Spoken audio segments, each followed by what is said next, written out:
You gotta go and get angry at all of my honesty.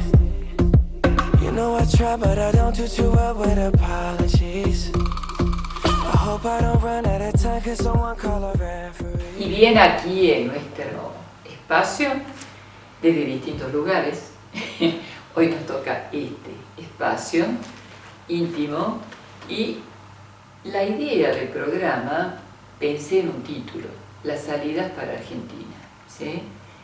Nuestros invitados van a abordar dos puntos que aparentemente no tienen una conexión, pero me parece que sí. Nos visita Natalia Aguiar y Francisco Sotelo. A Natalia la dejamos con su mirada sobre la justicia, la institucionalidad o no de este Poder Judicial en Argentina y los efectos que ha producido en la sociedad actual. Ella tiene un libro, además de un excelente currículum, ya nos visitó, el libro El Señor de la Corte, realmente una investigación impecable, con citas a pie de página. Se las presento nuevamente a Natalia, es abogada y escribana, docente de la Universidad Nacional de Buenos Aires, de Derecho Constitucional y Derechos Humanos. Tiene un máster en periodismo en la Universidad Torcuato Di Tilla, está en el diario La Nación, es periodista especializada en temas judiciales, políticos y vinculados a la corrupción. Ha escrito en la editorial Perfil y Vamos por Más, diario La Nación. Trabajó en Radio Plata, Radio Rivadavia América, y hoy nos acompaña y tenemos el honor de tenerla a Natalia. Y la salida para Argentina desde el punto de vista de la encrucijada de la economía actual, ¿cómo sería la mirada de Francisco Sotelo, periodista de público conocimiento, no necesita porque está presente en los medios y tiene ya un recorrido no solamente reconocido en Salta, sino a nivel nacional? ¿Cómo ve él la salida para la economía y este apoyo del Fondo Monetario Internacional, que inclusive ayer entre las noticias, la recibí de Natalia, hay una propuesta que hace un grupo de empresarios, la propuesta para poder negociar, podríamos decir, de mejor manera el apoyo del Fondo Monetario a través de la recaudación de 20 millones de dólares, un grupo de empresarios en el que cada uno pondría $100.000 y harían un préstamo a 5 años a un 1% en dólares de interés, con una condición que sería no volver a las retenciones del pasado, que en un paréntesis, y también en muchas oportunidades en este espacio donde emitimos nuestro programa, hemos visto las implicancias que tuvo en la historia de la humanidad las retenciones a la producción primaria. Carta Magna, inicio de la democracia en Inglaterra, con Juan sin tierra, y Estados Unidos, donde también el exceso de lo que se le cobraba a la producción primaria produce la aparición de la democracia en Estados Unidos. El campo estuvo sometido hasta un 40% en la producción primaria, algo que es incomprensible. La producción en el campo va por los 26, en el mejor de los casos. En realidad el 40 es brutal en un país donde las políticas para el desarrollo de la producción primaria no existen, no son a largo plazo, son cambiantes. El que hoy pone una semilla y no sabe qué pasa con el cambio meteorológico, porque estamos en un permanente cambio climático, arriesga su capital y ve lo que le da un LEVAC con un 42% que cerró hace 15 días o 20. Podría ser un especulador y en realidad sería tal vez más seguro este tipo de timba financiera, si me permiten la expresión vulgar, esta timba financiera, que apostar al crecimiento de un país maravilloso como el que yo siempre insisto. Argentina es un país rico, mal administrado. Obviamente, tiene clima, tiene minería, tiene aguas dulces, tiene todo, poca gente. Y como si fuera poco, tampoco existe en Argentina una heterogeneidad como la que hay en otros países como Estados Unidos. Podríamos decir que compartimos hasta una religión la misma. Podríamos decir que tenemos prácticamente una raza que se fue yendo hacia un mestizaje después de distintas procedencias.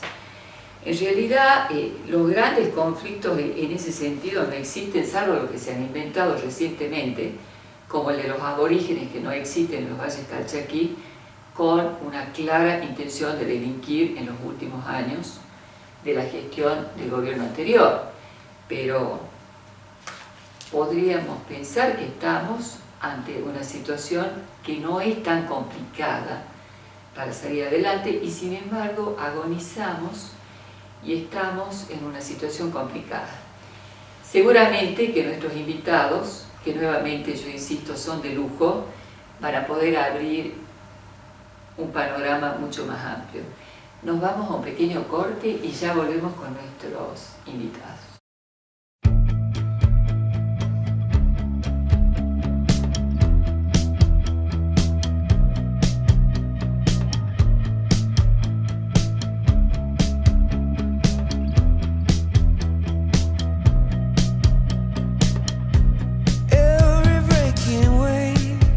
Yo lo que pregunto es, ¿cuál es el celo que tienen las instituciones por garantizar que los jueces sean intocables, sean invulnerables, sean impermeables?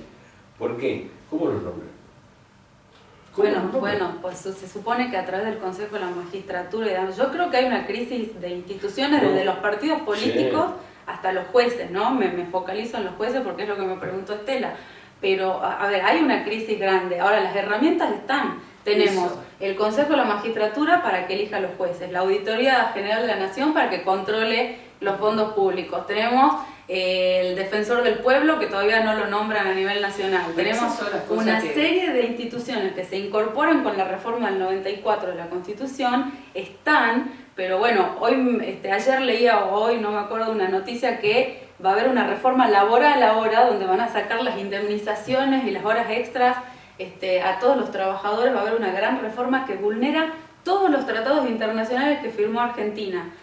La crisis se amplía cada vez más a las instituciones. No puede ser que el ministro de Trabajo quiera sacarle a los trabajadores derechos adquiridos en esta situación actual, ¿no? Ahora, ¿por qué? Interesante lo que vos planteás. Están las instituciones y esto que plantea Francisco en realidad está contemplado. ¿Qué ha pasado en la gestión de los últimos años con el Consejo de la Magistratura?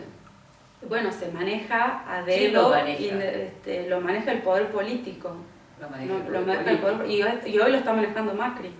Macri está haciendo desastres en el Consejo de la Magistratura a nivel nacional, ¿no? ¿Por qué? Está haciendo contratos que exceden los precios, está nombrando jueces también sin cumplir los procedimientos como deben ser, se están gastando en compras de computadoras que no sirven, así que Macri no es, digamos, la garantía o es la excepción a lo que venía haciendo el kirchnerismo, está haciendo lo mismo y quizás peor en el ámbito de la justicia. No me gusta opinar de esos temas tanto, porque la verdad es que no estoy tan empapado, pero sí hay un hecho importante, valioso, a favor de la actual magistratura, y que están cubriendo cargos en la justicia que no tenían.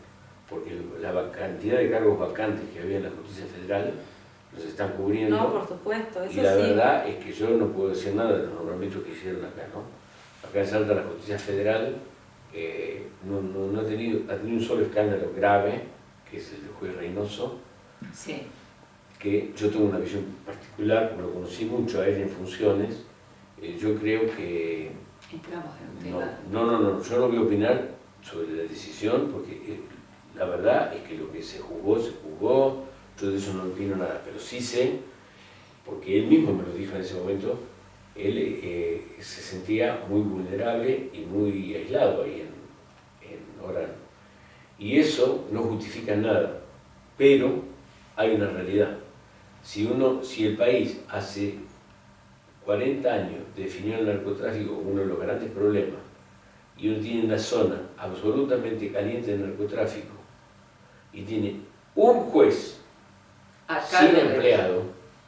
sin empleado, con muy pocos empleados, con conflictos internos que no tiene nadie donde descargar, internos no entre jueces, sino dentro porque el primer juicio político que hicieron a él fue por una cuestión administrativa, por una denuncia me parece que era del secretario, no, de un abogado, de un defensor oficial, sí. Defensor oficial, me parece, no me acuerdo bien ahora, y ahí salió la falta de personal que tenía. Pero después tardaron 6 o 7 años en nombrar el juez de Tartagal. Tartagal, una zona no invirtieron en construir la provincia, cedió las oficinas, y ahora tienen un juzgado que aparentemente hasta ahora está funcionando muy bien. Al juez no lo conozco, es de Buenos Aires, pero esas demoras son muy graves, porque la justicia, en un lugar donde las bandas de narcotraficantes tienen sicarios, matan gente toda la semana, pasa lo que pasa. Es como quedarse sin luz en una operación de corazón a cielo abierto. Por supuesto que con esto no estoy justificando en absoluto a Reynoso, ¿no? Simplemente estoy viendo lo que yo observé. Por supuesto. Él estaba solo, nadie lo controlaba. Ahora, esto no y se nadie habla tenía mucho, No. Viste que del tema del narcotráfico, que puede producir el cambio de destino de países, porque eso ha pasado en Colombia, o sea, en Colombia, donde hubo inversión de lo producido por el narcotráfico. Si uno va en este momento y ve lo que es Cartagena, ve cómo se levantan edificios y la procedencia son capitales. Bueno, no se habla, y sin embargo, fíjate que esto que vos, y que yo coincido 100%, ¿cómo vas a dejar una zona prácticamente liberada, aunque no sea la intención, durante un periodo así? Yo lo comparo con una operación en donde vos te quedás sin luz y tenés que salir con la linterna de tu celular. Bueno, ahí hay dos responsables. Por un lado, el Consejo de la Magistratura, que está integrado, es un órgano colegiado donde hay representantes de diputados, de senadores, de abogados, de jueces y del Poder Ejecutivo. Y por otro lado, la Corte Suprema, ¿no? La zona norte le correspondía a Lorenzetti. Ellos, por una acordada interna, se dividen las zonas del país. La zona norte, y según yo recorrí y pude recabar información, le corresponde a Lorenzetti, y Reynoso no puede haber actuado si está involucrado con los narcotraficantes sin el aval de Ricardo Lorenzetti, ¿no? A diferencia de lo que pasó en Brasil, que fue la Corte la que impulsa el lavallato, y la Corte y los jueces son los que deciden dar un vuelco a la situación. Acá los jueces hacen la vista gorda y la Corte ensancha y se pone cada vez más gorda ante un pueblo flaco y desnutrido. Sí, ahora yo pienso que la justicia está muy condicionada por el Ejecutivo. Totalmente. Ahora hay otro tema que es reciente, en donde vuelvo a la metáfora de hacer una operación con una linterna. Escuchaba la opinión de Patricia Burri sobre la necesidad de utilizar la fuerza del ejército y por qué no sería inviable incluir el ejército, que tiene una capacidad operativa porque tiene helicópteros, máquinas, etc., que superan la capacidad operativa que tiene Gendarmería en esta lucha contra el narcotráfico, para reforzar y controlar lo que hoy se nos va de las manos, que no es solamente el narcotráfico cuando nos referimos a qué pasa. No, yo investigué la pobreza y no va solamente la droga, van las personas, va la pedofilia, van los chicos, va la trata de... ¿Cuántas desaparecieron que no sabemos? Y que además, yo insisto, no necesariamente tiene que ser porque el narcotraficante se apropia. Hemos detectado en un trabajo de campo hecho con la universidad y con otros países que son los que invirtieron la entrega de adolescentes por una extrema pobreza en la zona del Valle de Sianca, hasta donde yo puedo dar fe y tengo datos objetivos que la cosa es así. ¿Qué es lo que ustedes opinan sobre la posibilidad de construir, junto con el ejército fue demonizado me parece a mí, en una época que ya pasó y es muy al estilo del tango argentino que mira hacia atrás, el drama, han cambiado las situaciones. Han sido procesados, mal o bien, Natalia sabe mucho sobre esto, inclusive ha cuestionado los procesos que fueron en este libro, que yo también me pareció interesantísimo, en qué condiciones fueron procesados los militares y por quiénes, así que también hay que resignificar la conexión que tienen ellos con algunos delitos. Cometieron delitos y algunos no los cometieron tanto, pero hoy en una situación de emergencia donde uno ve que las cosas pasan, habría que poder aceptar el ingreso de la ayuda del ejército. ¿Qué opinan ustedes? Yo creo que creo que el gobierno actual carece de conocimientos de suelo, de tierra, desconoce el país, ¿no? Me pareció importante que ahora Macri salga a las provincias porque desconocen, o sea, yo desde mi humilde opinión los veo muy enfrascados en la Casa Rosada y desconocen lo que pasa en la idiosincrasia tan disímil desde el norte al sur del país. En el caso de la frontera norte me parece que hoy con tecnología podrían, por ejemplo, cubrir la falta de personal, no sé, con drones y con otro tipo, con computadoras y trabajando desde la tecnología porque eso no es tan caro. No sé si también, obviamente, con el apoyo del ejército, pero me parece que con tecnología lo podrían hacer, pero no lo están haciendo, ¿no? Entonces, también esa responsabilidad del presidente en la frontera me parece que está siendo... La propuesta que yo escuché de la ministra es ¿por qué no aprovechar esta fuerza y coordinar realmente acciones? Porque tienen, les diría, una fuerza que no se utiliza, que se reduce a limpiar el pabellón, pudiendo estar en acción, con una política y una estrategia clara, en donde haya una interacción entre las fuerzas. Gendarmería, el ejército y la policía, es insuficiente. Yo creo que ahí... Y una justicia que sostenga y con un poco más de legitimidad agilice y no que cajonee los expedientes en situaciones poco claras donde no han dado respuesta, no solamente hablo de la justicia a nivel nacional, ¿qué pasa con las justicias provinciales? ¿Por qué nadie habla de ese tema? A mí me llama la atención ese silencio con causas que no han sido dilucidadas, que son gravísimas. De pronto desaparecen y dejan de ser tal vez dichas por los medios que tienen también una función importantísima en las sociedades actuales. Dejan de ser dichas por los medios y es como si no existieran. Bueno, primero hay varios temas juntos, ¿no? Uno, el rol de las Fuerzas Armadas, más allá del narcotráfico. La Argentina tiene que definir claramente si quiere o no quiere tener Fuerzas Armadas. Porque francamente, si hay una decisión de no tener Fuerzas Armadas, bueno, no gastemos más presupuesto en Fuerzas Armadas. Yo creo que es imprescindible, porque no vivimos por supuesto, hay mañana un ataque cibernético. Segundo, no tengo la menor duda de que el desprestigio de las Fuerzas Armadas se produjo por el genocidio de la violación de los derechos humanos y por la derrota de Malvinas, que dejó a las Fuerzas Armadas en el peor de los lugares. Sumado que el gobierno, un detalle que nunca se dice porque lo otro lo eclipsa, el gobierno de Videla, de Viola, de Galtieri y de Vignoni, sucesivamente, aparte de ilegítimo y aparte de violento, porque ojo, fue violentísimo, no solamente la represión, no solamente la guerra de Malvinas, casi nos llevaron a la guerra con Chile. Ese gobierno no solamente hizo esos desaguisados, sino que fue un pésimo gobierno. Fue mal gobierno desde el principio hasta el final.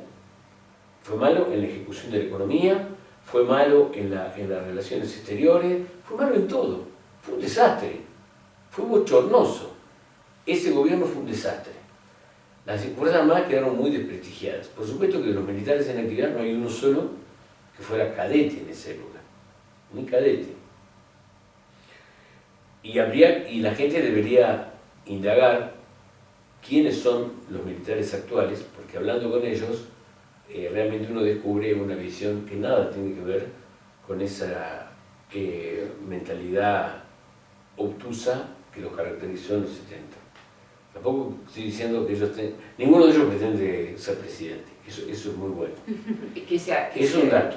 Claro, que ejerzan su función. Primero hay que conocer la profesionalidad y el nivel militar. Nosotros muchas veces juzgamos por prejuicios, ¿no? Por ejemplo, el caso de Milani, que es un escándalo, porque además mostró la contradicción de Cristina, nombrar a una persona estigmatizada por la desaparición de un conscripto, que habría que ver si es cierto. O sea, yo no estoy juzgándolo, pero no pegaba como jefe. Sin embargo, como jefe militar, dicen quienes están adentro que fue técnicamente muy bueno en algunos elementos que la vida interna de las Fuerzas Armadas son importantes. Más allá de eso, hay otra cuestión, que es ver si pueden intervenir las Fuerzas Armadas en la lucha contra el narcotráfico. Durante el gobierno de Cristina, el ejército cubrió las zonas fronterizas, solamente como vigilancia, pero sin poder intervenir.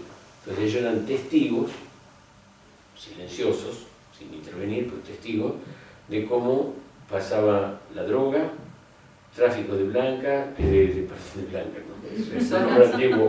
de blanca sí, de cocaína, pero no, la trata de personas. Pero porque no podían intervenir porque no les estaban autorizados. Pero ellos conocen perfectamente todos los lugares. Exacto. Y además ellos tienen idoneidad como para resolver eso. Y podrían colaborar con Gendarmería y con la policía. Yo creo que en el caso del ejército deberían marcar la estrategia. Por supuesto. Práctica. Además, no va a ser el único país en donde esto ocurrió. Hay una documentación histórica pero del ejército ha intervenido en situaciones límite. ¿Y por qué esa inhabilitación en la Argentina si no es por un fantasma que fue del pasado? Hay un estigma que está muy inmerso en la cultura política por todos los fundamentos que yo dije antes y que hace que tiene un efecto nocivo incluso en materia de derechos humanos, porque, por ejemplo, en la involución que tiene yo te voy a decir un caso, el hecho de que se opongan en nombre de los derechos humanos a que los represores que tienen más de 70 años, que son todos, o la mayoría, cumplan arresto domiciliario o detención domiciliaria, es injusto. Podemos hablar de eso, pero la ley es una. O sea, por más que sean delitos de lesa humanidad, eso no justifica que un hombre de 85 años tenga que morir en la cárcel. Por supuesto. Estamos llegando al final estamos llegando al final del programa y me gustaría escucharla un poquito a Natalia, que hago nada. Yo suelo ser acaparador. Un mensaje de ella y un tema que sí se los dejo pendiente por falta de tiempo, pero que habla y tiene una línea de continuidad con lo que yo hablo. Propuse la permisividad y el estilo de ser argentino, confort, de delegar, de vivir como si fuéramos un país rico, cuando en realidad no lo somos y estamos en una situación límite. Y una respuesta que dio el gobernador Urtubey, que la publicó el Tribuno, en donde lo invita a Facundo Manes, desde la neurociencia, como, podríamos decir, un GPS para quien ha perdido el norte, más allá de las diferencias epistemológicas que yo tengo con la neurociencia, que puedo en algún momento abordarlas con mis colegas, me sorprendió el estilo y qué es lo que está pasando, que aparece como también una sintomatización que lo que no marcha en este país, cuando vos hablas de estigma, el estigma no te sirve para nada, te sirve para detenerte en evolución, porque si vos no podés resignificar desde algo un poco más coherente qué es lo que pasó, y si no podés ver la historia y hacer un juicio legítimo como el que hace este libro sobre quiénes son los que juzgaron, sin defenderlo, pero sí una condena legítima, y quedar pegado al pasado, no tenés proyección de futuro. Y en una situación como esta, como la que tiene Argentina, lo que vos necesitas, por toda la gente que ha venido a este mundo y no tiene otro país, que son los chicos que nos acompañan, que están levantando la nota, tus nietos y demás, en realidad lo que uno necesita es tener una proyección, ir hacia adelante y no hacer estos análisis que no sirven para nada más que para echarse culpas.